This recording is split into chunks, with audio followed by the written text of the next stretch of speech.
Hey folks, Evil DM, another episode of Papers and Parsecs here going on. What is a fun series on my channel, Star Wars D6. This week we're going to talk a little bit more, I should say this episode, not this week because I did one yesterday or the day before, depending on when this is viewed, but I had spoke about droids and how to build a droid character. This week I'm going to, I keep saying this week, but this episode I'm going to be talking about aliens and how to play an alien character. So the book assumes that you're playing human characters and they focus mostly on human characters. While there are templates in the back of the first edition role-playing game book that have some aliens like Wookiee and a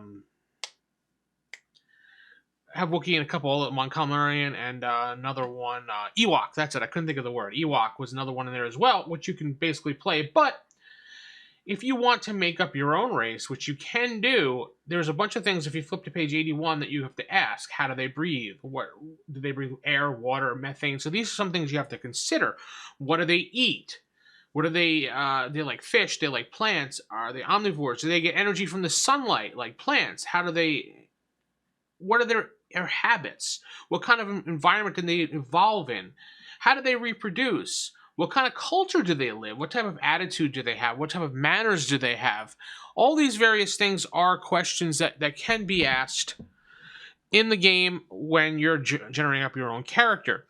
I mean, your own alien race. Now, the thing about alien races are that you can make it so that attributes can go higher than 4D, which is the standard high for humans, or less than 2D, which is the low end for humans as well.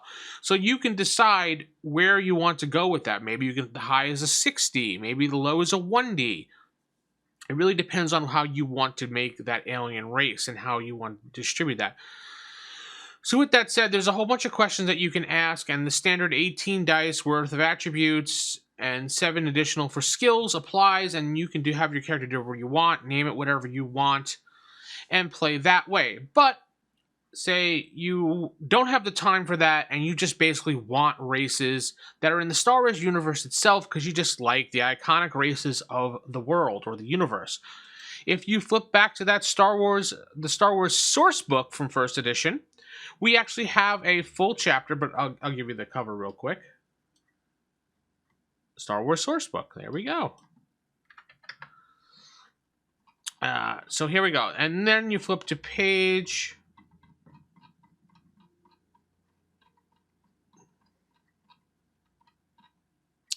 There we go.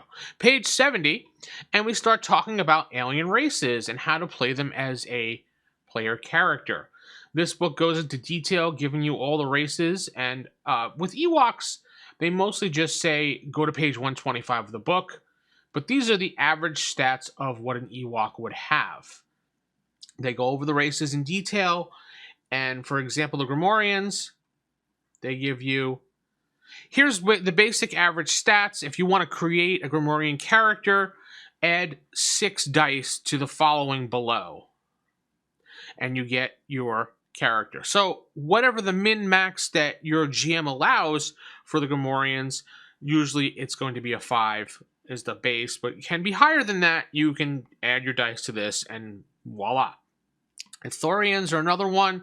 If you want to play them, again, all these races are based on adding 6 dice to the given stat. So basically you have a template of the average statistics of the actual player race, and then you're given 6 dice to just distribute amongst them. That's how it pretty much works. Jawas, you could play them as well, 6 dice. Mon Calamari, you get the same thing.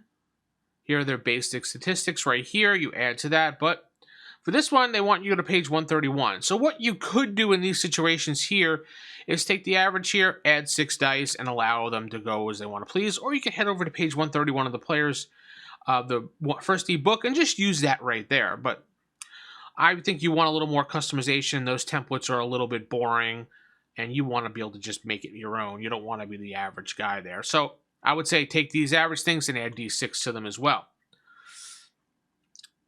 We have some sand people as well. Again, these are all based on adding d6 to it. Now, there were Twi'leks were here also, which we probably could have used in my campaign when one of our players was making up a Twi'lek. You probably would have got a bigger advantage as opposed to just this standard, 18 dice, 7 dice type thing. But we didn't realize at the time because we completely forgot about this book, and I wasn't running the game, so it's not his fault, the GM's fault. He just didn't realize this book was here because he was just focusing on running us an awesome campaign. Wookiees, another thing here as well. The Wookiee in the go to page 137, the players of the 1E book gives you the average statistics of a Wookiee. Again, I would probably do the D6 and add to this just so you can make it your own. I really don't like using the templates in the back of the book because it really doesn't... I like to customize my own character. I don't like using something else. It makes it feel too cookie cutter and doesn't really work to me. Now, there's a thing that most alien races, you have to decide as the GM, do you allow them to be force sensitive or not? There's nothing that really says you can or you can't, but I know some GMs that have restricted certain characters for being force sensitive based on the alien race. Now, it's really up to the GM. There's nothing that really says you can't or you can.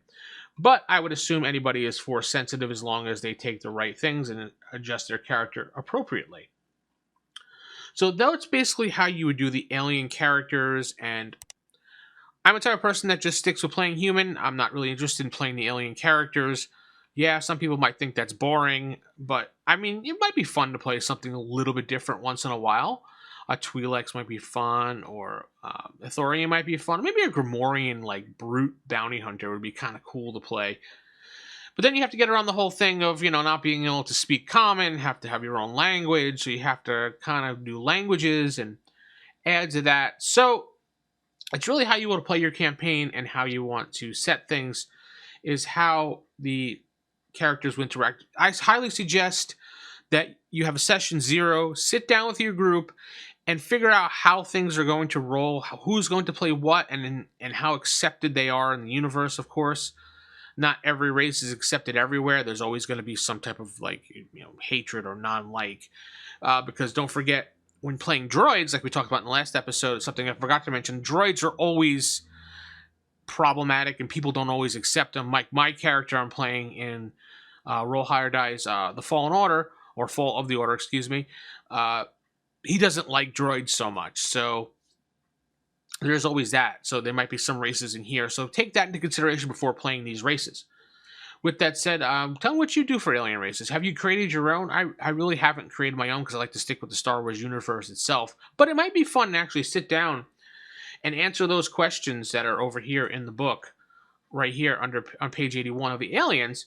How do they breathe? What do they look like? Things like that. It might be kind of cool to just generate your own alien race and be like, yeah, they're this and that. I mean, for example, watch an episode of Futurama and grab one of those alien races on there, and it might be kind of cool just to see what you come up with. And yeah, it's not Star Wars canon, but who cares? It's your universe playing with your buddies. Who cares? As long as you're all having fun, that's really all that matters. So with that said, keep it original, keep it old school, and good night, everybody.